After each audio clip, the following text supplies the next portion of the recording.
चलिए 9 अगस्त 2021 nexus GS special निकाल लीजिएगा और शुरुआत करेंगे प्रोजेक्ट लून से।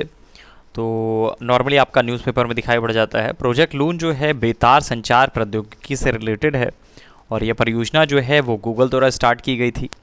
प्रोजेक्ट लून जो है हवा में तैरते गुब्बारों का एक ऐसा समूह है, या फिर बोल सकते हैं कि एक ऐसा समूह है जिसका लक्ष्य ग्रामीण और सुदूरवर्ती इलाकों में इंटरनेट सेवा जो है मुहैया कराना है।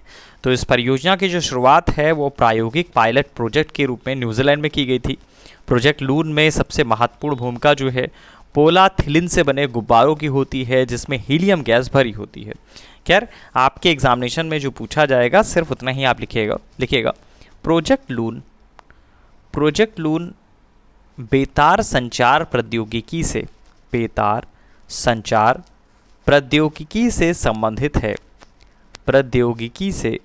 संबंधित है।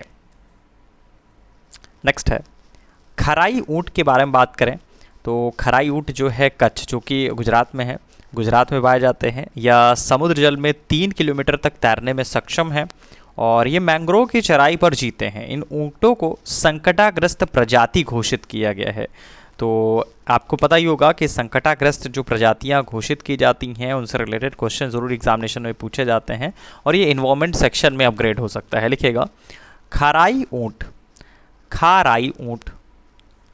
कच्छ, ब्रैकेट में लिखिएगा गुजरात में पाए जाते हैं। यह समुद्र जल में 3 किलोमीटर तक तैरने में सक्षम है। ये मैंग्रोव की चराई पर जीते हैं।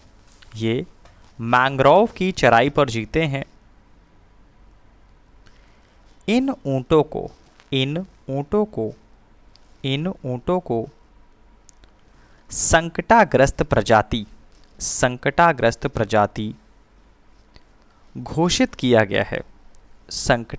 प्रजाति घोषित किया गया है। नेक्स्ट है डॉक्टर्स विदाउट बॉर्डर्स। तो डॉक्टर विदाउट बॉर्डर्स जो है एक गैर सरकारी अंतर्राष्ट्रीय संगठन है। इसकी स्थापना 20 दिसंबर 1971 को फ्रांस में की गई थी।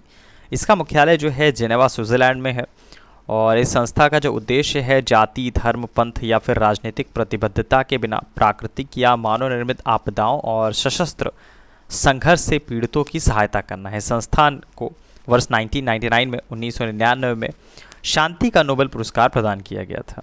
तो अभी रिसेंट में चर्चा में आया था। लिखेगा डॉक्टर विदाउट बॉर्डर्स एक गैर सरकारी अंतर्राष्ट्रीय संगठन है। इसका मुख्यालय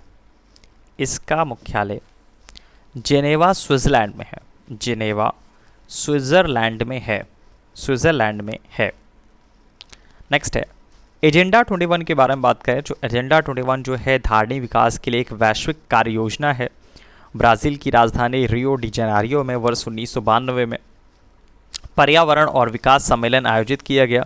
इसे अर्थ समिट या फिर पृथ्वी शिखर सम्मेलन भी कहा जाता है और इसमें सम्मिलित देशों ने धारणीय विकास के लिए एक कार्यवाही योजना स्वीकृत की, जिसे एजेंडा 21 के नाम से जाना जाता है। आपको सिर्फ इतना लिखना है। लिखिएगा एजेंडा 21 धारणीय विकास के लिए एक वैश्विक कार्य योजना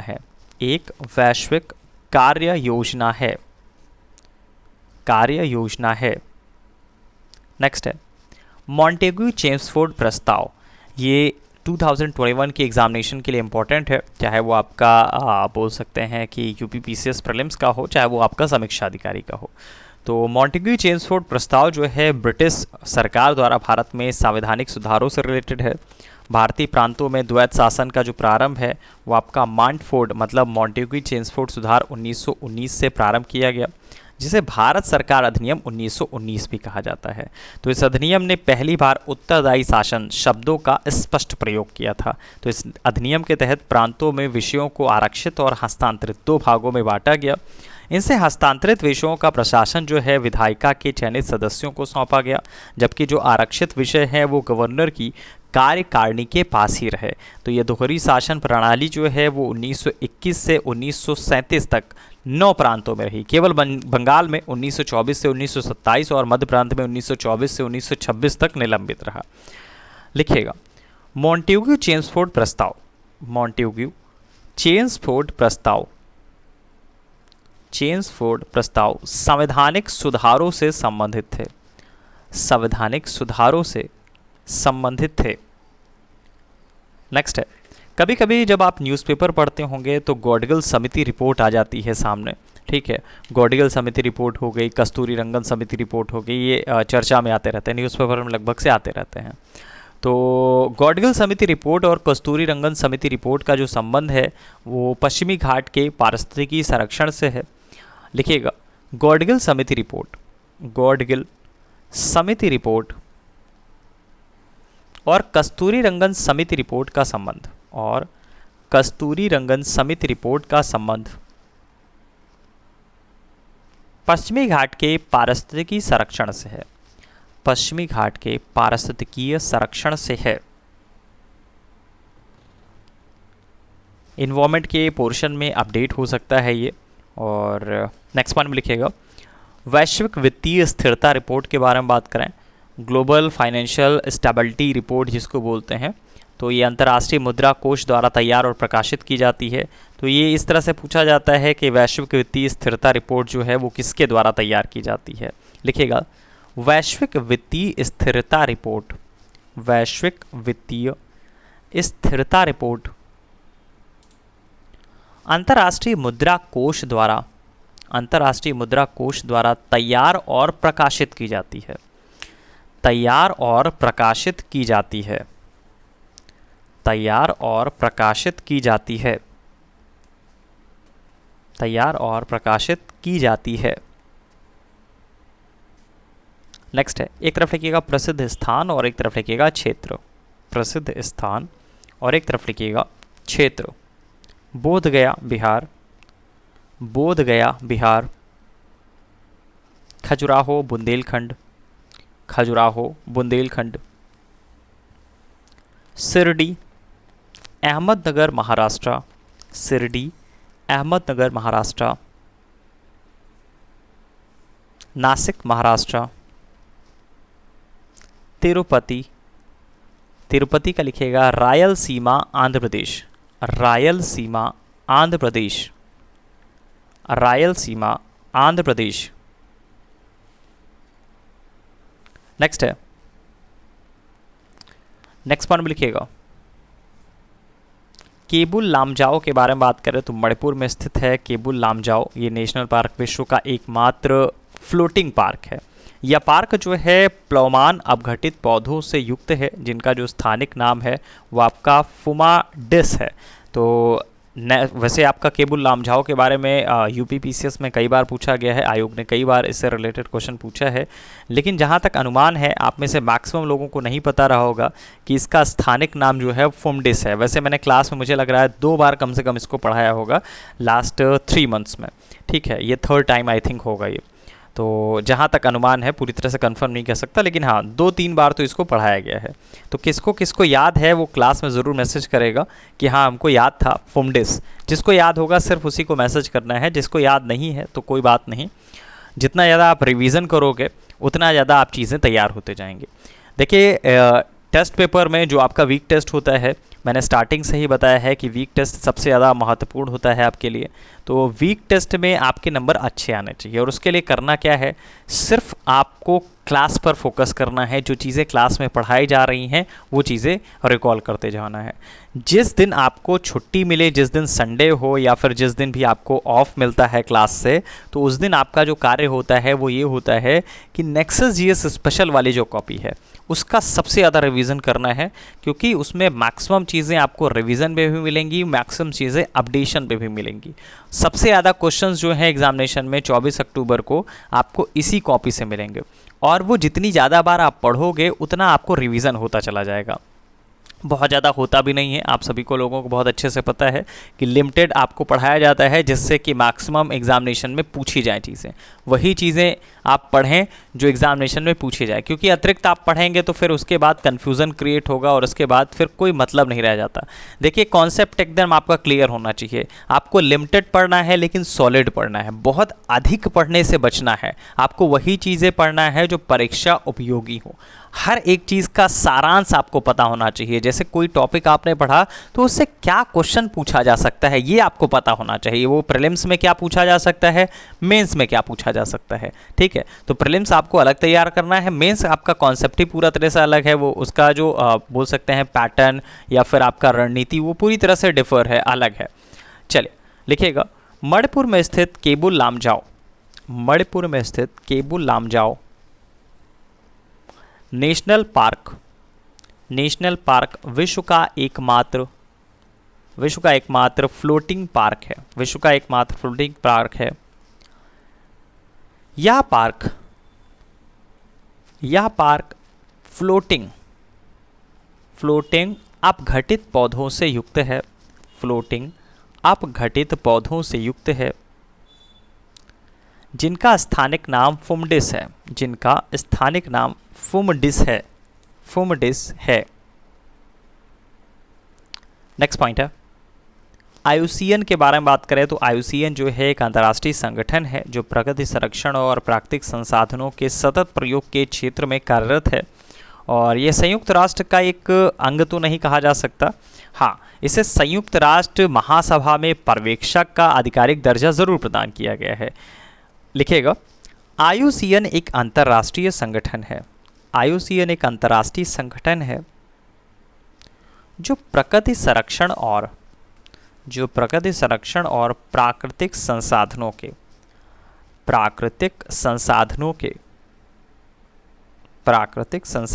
सतत प्रयोग के क्षेत्र में कार्यरत है। इसे संयुक्त राष्ट्र महासभा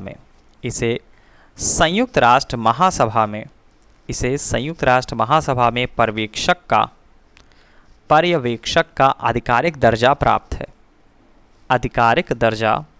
है। नेक्स्ट है, ड्यूगोंग के बारे में बात करें तो ड्यूगोंग जो है एक समुद्री स्तनधारी है, यह एक शाकाहारी स्तनधारी है और घास खाने की इनकी आदत के कारण इन्हें समुद्री गाय मतलब सी काऊ भी कहा जाता है। तो ड्यूगोंग को वन्यजीव संरक्षण अधिनियम 1972 की अनुसूची 1 के अधीन विधिक संरक्षण प्रदान किया गया है। लिखिएगा, ड्यूगोंग एक समुद्री स्तनधारी है, एक समुद्री स्तनधारी है। यह एक शाकाहारी स्तनधारी है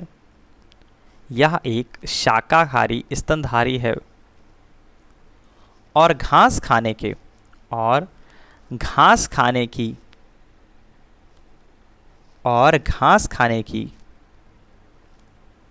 इनकी आदत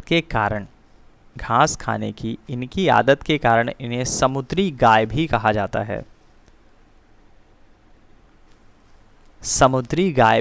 जाता है,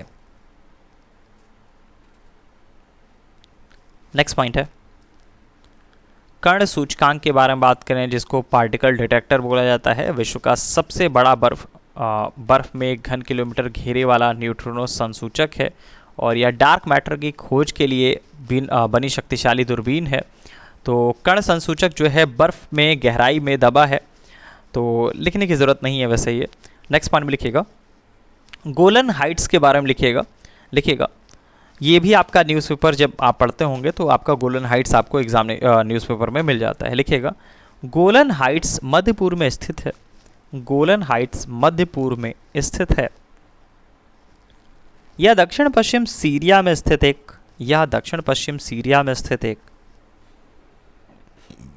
चट्टानी पठार है। इसका राजनीतिक और सामरिक महत्व है। वर्ष 1967 के युद्ध में इजराइल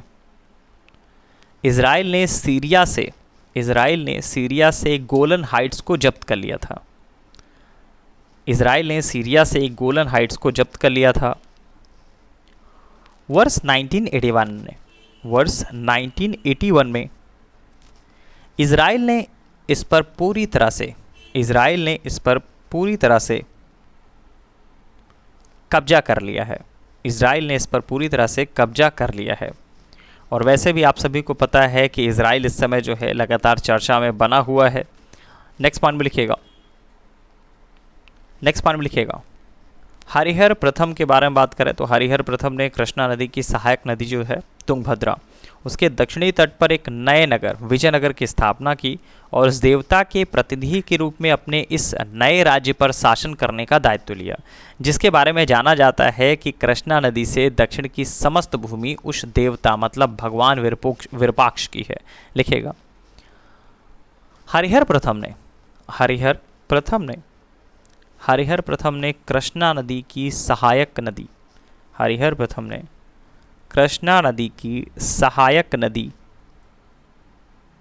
ब्रैकेट में लिखिएगा तुंगभद्रा के दक्षिणी तट पर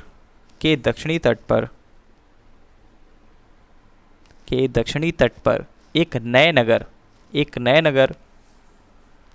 ब्रैकेट में लिखिएगा विजयनगर की स्थापना की और उस देवता के प्रतिनिधि के रूप में अपने इस नए राज्य पर शासन करने का दायित्व लिया, जिसके बारे में जाना जाता था कि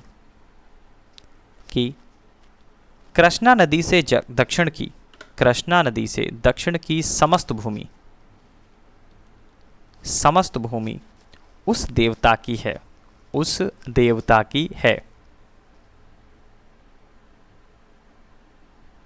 नेक्स्ट है, अब बात करेंगे BioCarbon Fund Initiative for Sustainable Forest Landscape के बारे में। ये भी आपका न्यूज़पेपर में दिखाई पड़ जाता है, तो इससे रिलेटेड क्या चीज़ें पूछी जा सकती हैं उसके बारे में बात कर लेंगे। लिखिएगा बायोकार्बन फंड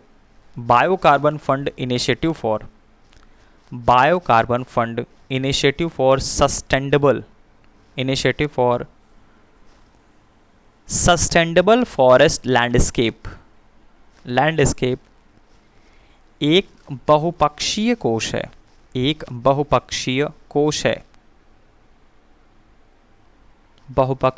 है जिसका प्रबंधन विश्व बैंक द्वारा किया जाता है।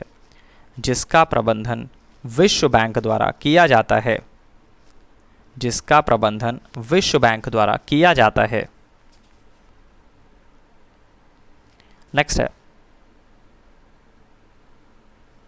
नेक्स्ट पॉइंट लिखिएगा एक नेशनल पार्क ऐसा है जिसकी जलवायु उष्णकटिबंधीय से उपोष्ण, शीतोष्ण से और आर्कटिक तक परिवर्तित होती है। तो ये कौन सा है? ये है आपका अरुणाचल प्रदेश में स्थित नामदफा। लिखिएगा अरुणाचल प्रदेश में स्थित नामदफा नेशनल पार्क एक टाइगर रिजर्व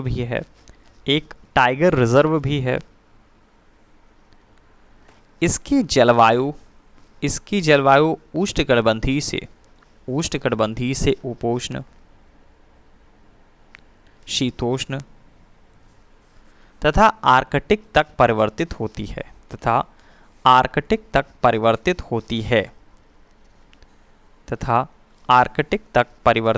है। नेक्स्ट है इंड आर्क, एक वर्ड आता है इंडॉर्क करके, ये भी आपका न्यूज़पेपर में दिखाई पड़ जाएगा आप लोगों को, जो पढ़ते होंगे रेगुलर उनको। तो जो नहीं भी पढ़ता है कोई दिक्कत नहीं है, आप इस क्लास को कर ही रहे हैं, ये आपके लिए सफिशिएंट है। सारा का सारा जो भी डाटा है वो समराइज़ करके आपको लिखा दिया जाएगा। हाँ, ये ज़रूर है कि जो आपको पढ़ाया जा रहा है वो आपको 100% तैयार होना चाहिए, क्योंकि इतना ज़्यादा नहीं पढ़ाया जाता है कि आप नहीं तैयार कर सकते। जॉब के साथ आप बहुत आसानी से इसको तैयार कर सकते हैं। लिखिएगा इंड ऑर्क आर्कटिक यंत्र के वैज्ञानिक अध्ययन हेतु भारत की अंतर्जलीय वेधशाला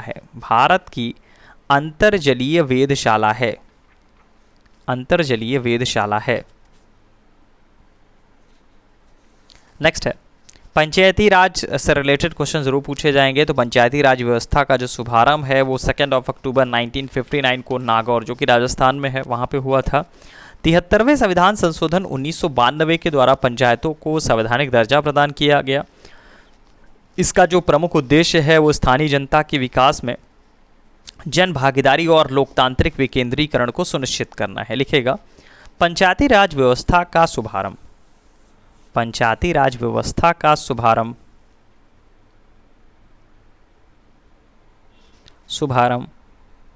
2 अक्टूबर 1959 को 2 अक्टूबर 1959 को नागौर में हुआ था। नागौर में हुआ था। 73वें संविधान संशोधन 1992 के द्वारा 73वें संविधान संशोधन 1992 के द्वारा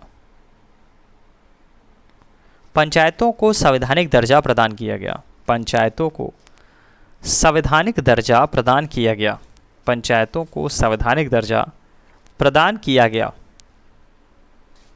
नेक्स्ट है आर्टिकल 17 अस्पृश्यता का अंत। ये तो 99.99 लोगों को आता होगा। आई थिंक सभी को आता होगा क्योंकि इतनी बार पढ़ाया गया है। आर्टिकल 17 हो, आर्टिकल 18 भी लिख लीजिएगा यहीं पे। उपाधियों का अंत। आर्टिकल 18 उपाधियों का अंत। 44 common civil code. 44 common civil code 155 राज्यपाल से संबंधित है। आर्टिकल 155 राज्यपाल से संबंधित है। आर्टिकल 280 आर्टिकल 280 ये वित्त आयोग से संबंधित है। वित्त आयोग से संबंधित है। चलिए 9 अगस्त 2021 नेक्सस जीएस स्पेशल के लिए इतना ही।